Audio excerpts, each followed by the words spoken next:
रहमान रहीम। आज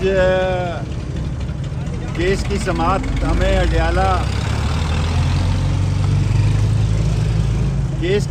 अडियाला जेल में थी, लेकिन किसी मुल्ज़म को या किसी वकील को नहीं जाने दिया गया। नमूने के तौर पर एक दो वकील गए अंदर और पहले हमें यहाँ आधा घंटा रोका गया, फिर आगे आधा घंटा रोका गया। और आप ये कह सकते हैं कि ये तारीख़ मेरा ख़्याल है 20 पड़ गई है। असल तारीख़ मुझे नहीं पता क्योंकि मैं बाहर था, लेकिन मुझे एक सिपाही ने बताया कि 20 पड़ गई है। और किसी मुल्ज़म को किसी को अंदर जाने नहीं दिया गया, 2-3 वकीलों को जाने दिया गया।